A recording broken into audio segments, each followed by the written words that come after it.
semuanya, apa kabar? Semoga kalian semua dalam keadaan yang baik ya.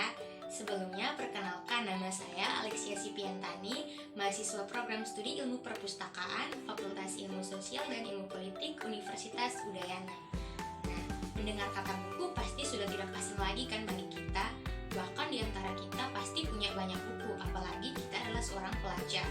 Oleh karena itu, tidak jarang juga kita temui banyak buku-buku yang unik, berbau, bahkan juga dimakan rayap. Nah, kali ini saya akan memberikan tips-tips mengenai cara merawat buku. Kalian penasaran? Pantauin terus ya videonya. Tips yang pertama, pilihlah tempat yang tepat untuk menyimpan buku. Ketika hendak menyimpan buku, ada dua hal yang harus kita perhatikan. Yang pertama, perhatikan letak di mana kita akan menyimpan. Nah, hindari menyimpan buku di sudut ruangan dan terpapar sinar matahari langsung. Paparan sinar matahari langsung pada buku akan membuat buku kita cepat menguning. Dan juga meletakkan buku di sudut ruangan itu cenderung lebih lembab yang akan menekan pertumbuhan jamur. Oleh karena itu, perhatikan di mana kita akan menyimpan buku.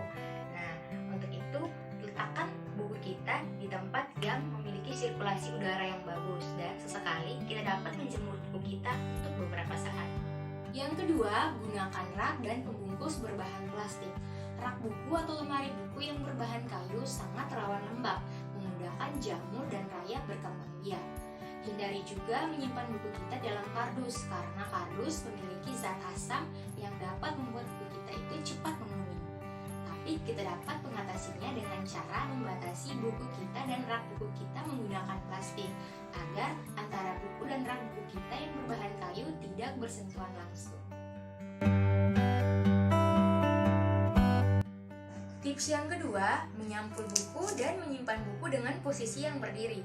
Buku yang disusun secara bertumpuk lama-kelamaan akan mengakibatkan lembaran-lembaran buku menjadi lengket dan juga huruf-huruf akan lebih cepat pudar. Posisi buku yang disimpan dengan posisi yang berdiri akan mempermudah sirkulasi udara masuk ke sela-sela buku dan juga mempermudah dalam proses pengambilan buku. Buku yang disampul juga akan membuat buku lebih kelihatan menarik dan juga dapat memperlambat kerusakan pada buku. Yang ketiga, perhatikan cara kita menggunakan buku.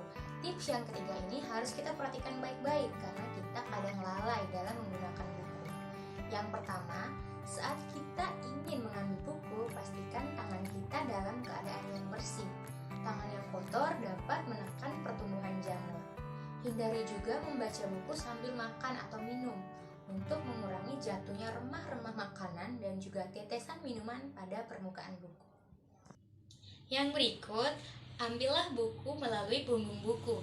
Proses pengambilan buku melalui punggung buku dapat memperkuat jilid buku. Selanjutnya, gunakan pembatas buku. Kegiatan seperti melipat halaman kertas pada buku dapat memperlemah kertas dan juga membuat kertas kita lebih mudah sobek. Oleh karena itu, kita dapat membatasi halaman buku yang sudah kita baca melalui pembatas pada buku. Hal ini untuk menjaga kondisi kertas dan kerapian pada buku. Tips yang keempat atau tips yang terakhir adalah bersihkan buku dan rak penyimpanan buku secara rutin. Menyimpan buku terlalu lama dapat menyebabkan debu-debu menempel pada buku, udara lembab, jamur, rayap, bahkan juga kutu pada buku. Nah, kita dapat mengatasinya dengan cara membersihkan buku atau rak buku kita secara rutin, yaitu 2 minggu sekali. Nah, keluarkan buku kita dari rak, atur ulang posisi buku, dan bersihkan menggunakan kain lap kering.